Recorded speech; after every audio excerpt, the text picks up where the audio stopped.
नमस्कार मैत्रिणींनो, सध्या ब्रायडल ब्लाऊजचे खूप क्लायंट आहेत आपल्याकडे आणि कामाचा लोड खूप चालू आहे, म्हणून माझ्याकडून लॉंग व्हिडिओ अपलोड होत नाही आहेत.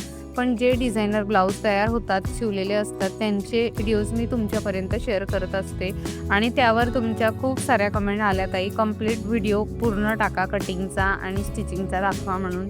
पण आज मी वेळात वेळ काढून तुमच्यासाठी बोटनेक ब्लाऊजची कटिंग घेऊन आली आहे आणि त्याचं स्टिचिंगचा व्हिडिओ पण पुढच्या भागात येणार आहे. त्यामुळे हा व्हिडिओ शेवटपर्यंत नक्की बघा, स्किप न करता बघा, जेणेकरून तुम्हाला व्यवस्थित समजेल. बघा, चला तर मग आपण आजच्या व्हिडिओला सुरुवात करूया. तर बघू शकता तुम्ही, अशा पद्धतीने आपल्याला मापं घ्यायचे आहेत. अंगावरनं मापं कशा पद्धतीने घेतो ते तुम्हाला आधी सर्वात आधी दाखवते. म्हणजे आपल्याला ह्या मापावरून करायचं नाही आहे, फक्त तुम्हाला दाखवण्यासाठी, म्हणजेच आपण अंगावरनं मापं कशा पद्धतीने घेतो ते तुम्हाला दाखवायचं आहे. तर इथे आधी अपर चेस्टचं, नंतर चेस्टचं आणि नंतर मग कमरेचं, म्हणजेच अशा पद्धतीने मापं घ्यायचे. शोल्डरचं माप घ्यायचं आहे अशा पद्धतीने आणि उंची पण ह्याच पद्धतीने घ्यायची आहे आपल्याला. त्यानंतर आपल्याला गळ्याची उंची मोजून घ्यायची असते. तर गळ्याची उंची अशा पद्धतीने घ्यायची असते. अशी आपण अंगावरच्या मापाने जर घेतलं तर अशा पद्धतीने गळ्याची उंची घ्यायची असते. तर हे आपलं अस्तर आहे. अस्तरवरून आपण आता आधी कट करून घेणार आहोत, म्हणजेच प्रिन्सेस कटचं ब्लाऊज आहे. 38 चेस्ट आहे आणि कमरेचं माप आहे त्यांचं 32. तर आपल्याला आता बघू शकता तुम्ही, मी 13.5 इंच घेतलेला आहे, म्हणजेच उंची घेतलेली आहे 15 इंच, म्हणजे 14 होती तर 1 इंच प्लस केलेला आहे. आणि रुंदी आपली 4 भाग करायचे असतात, म्हणजे 32चे 4 भाग करायचे असतात. 32च्या निम्मे 16, 16च्या निम्मे 8 इंच आणि 8मध्ये आपल्याला 2.5 इंच मिळवायचे असतात, म्हणजे 10.5 आलं. आणि 10.5 मध्ये आपल्याला अजून एक्स्ट्रा 3 इंच वाढवायचे असतात, म्हणजेच प्रिन्सेस कटसाठी आपण एक्स्ट्रा 3 इंच वाढवतो. तर बघू शकता, सर्वात आधी मी 1.5 इंच माप सोडलेलं आहे. त्यानंतर गळ्याची रुंदी 2.25 घेतलेली आहे आणि नंतर मी 2.5चं शोल्डर घेतलं. पण ज्यावेळेस आपल्याला शोल्डर छोटं घ्यायचं असलं त्यावेळेस आपल्याला गळ्याची रुंदीसुद्धा वाढवावी लागते, म्हणून मी 2.5 इंच नंतर अजून वाढवलं, म्हणजेच त्यांना शोल्डर छोटं हवं होतं, त्याच्यामुळे मी 2.5 इंचावर गळा टाकला. आणि गळ्याची उंची घेतलेली आहे 6.5 इंच आणि शोल्डर घेतलेला आहे 2.5 इंच. तर बघू शकता तुम्ही, अशा पद्धतीने मी मापं सर्व टाकून घेतलेले आहेत. उंची मोजून घेतलेली आहे, 15 इंच उंची घेतलेली आहे. त्यानंतर इथे अर्धा इंचावर मार्किंग केलेली आहे आणि इथे आपलं 1.5 इंच सोडलेलं असतं, तिथून आपल्याला क्रॉस रेषा अशा पद्धतीने द्यायची असते. आणि त्यानंतर आपल्याला इथून क्रॉस रेषा द्यायची असते, तर त्याच्यासाठी आपल्याला माप अशा पद्धतीने घ्यायचं असतं, म्हणजे गळ्याच्या बाजूने 1 इंचावरती मोजून मार्किंग करायची असते आणि त्याच्या समोरच आपल्याला अशा पद्धतीने तिरकस रेषा द्यायची असते. त्यानंतर इथे 3.25 इंच मोजलेलं आहे. नंतर इथे 4 इंचावर मार्किंग केलेली आहे आणि इथे 1.25 इंचावर केलेली आहे.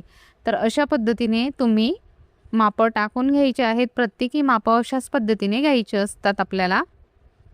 आणि त्याचबरोबर आपल्याला आता अपर चेस्टमध्ये, म्हणजे चेस्ट आणि अपर चेस्टमध्ये आपला गॅप 2 इंचाचा किंवा 1 इंचाचा किंवा 1.5 इंचाचा असा असू शकतो, म्हणजे प्रत्येकाचा वेगवेगळा असतो.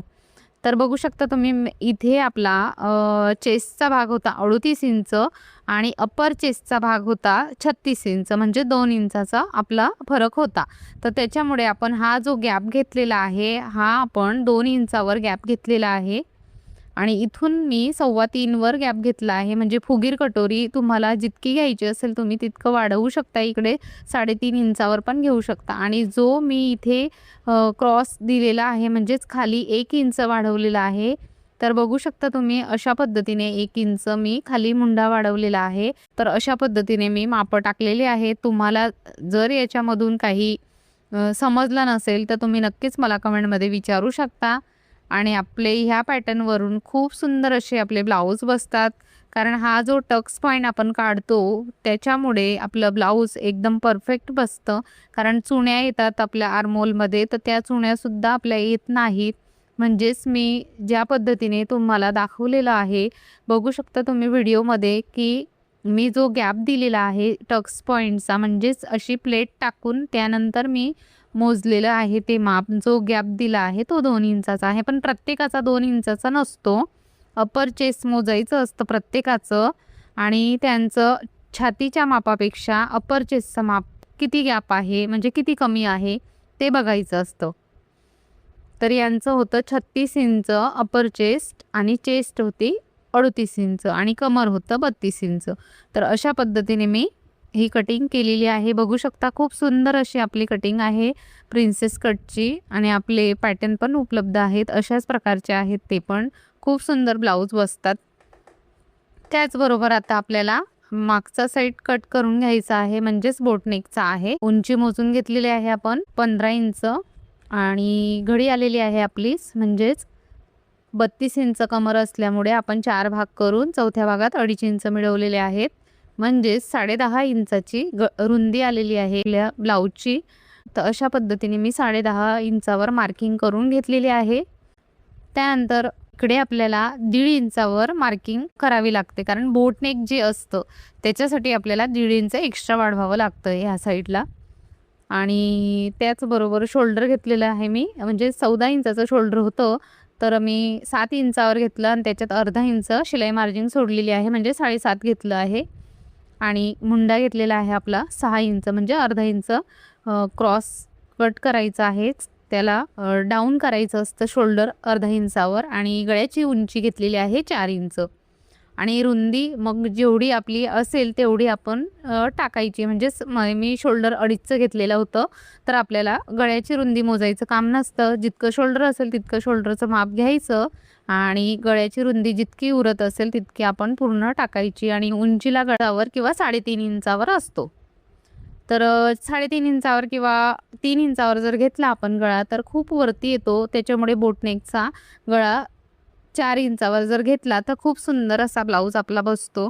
आणि त्याचबरोबर मध्ये तुम्हाला जी डिझाईन टाकायची आहे ती तुम्ही टाकू शकता तुमच्या हिशोबाने. तर मी इथे चेक्स टाकणार आहे, म्हणजे चौकोन टाकणार आहे आणि नंतर मी पॅचवर्कची डिझाईन करणार आहे नेट लावून. तर इथे 6 इंचावर मार्किंग केलेली आहे, वरती 1 इंच सोडून दिलेला आहे आणि 6 इंचावर मार्किंग करून मधला जो भाग आहे इथे मी 3 इंचावर मार्किंग केलेली आहे. म्हणजेच असा आपण चौकोन आखून घेतलेला आहे, कट करून घेतलेला आहे. अशा पद्धतीने डिझाईन, कुठलीही डिझाईन असो तुम्हाला कट करता येईल, म्हणजे तुमच्या हिशोबाने तुम्ही दुसरी डिझाईनही टाकू शकता. पण आपले बोटनेकचे माप अशा पद्धतीने घेतो आपण. त्याचबरोबर आता आपल्याला स्लीव्ज कटिंग करायची आहे. तर स्लीव्ज आहे आपली पफ स्लीव्ज. पफ स्लीव्जसाठी आपल्याला उंचीमध्ये वाढवायचं काम नसतं, म्हणजे 10.5 इंचाची जर स्लीव्ज असेल आपली तर तितकीच घ्यायची असते. आणि त्याचबरोबर आता आपल्याला वरती म्हणजे 2.5 वर, 3 वर किंवा 4 वर, म्हणजे तुम्हाला जितका पफ मोठा घ्यायचा असेल तशा पद्धतीने तुम्हाला मार्किंग करायची आहे आणि त्यानंतर तुम्हाला अशा पद्धतीने आकार देऊन घ्यायचा आहे. तर मी 3 इंचावर मार्किंग केलेली आहे, 3 इंच पफ वाढवलेला आहे वरती. तर अशा पद्धतीने आपली स्लीव्जची कटिंग पण खूप सुंदर पद्धतीने झालेली आहे. तर बघू शकता तुम्ही, याला पण फिश कट तुम्हाला द्यायचा असेल तर देऊ शकता आणि नाही जरी दिला असेल तरी चालतो. पण जर फिश कट दिला तर थोडं म्हणजे फिनिशिंगमध्ये स्लीव्ज दिसते, म्हणजे हे क्रीज येत नाही, त्याच्यामुळे मी तर देतेच. पण काही वेळेस जरी तुम्ही नाही दिला असेल तरी काही प्रॉब्लेम येत नाही स्लीव्जला. तर अशा पद्धतीने आपल्याला हे जे अस्तर कट केलेलं आहे, आता वरचं आपल्याला कापड कट करून घ्यायचं आहे सेम पद्धतीने.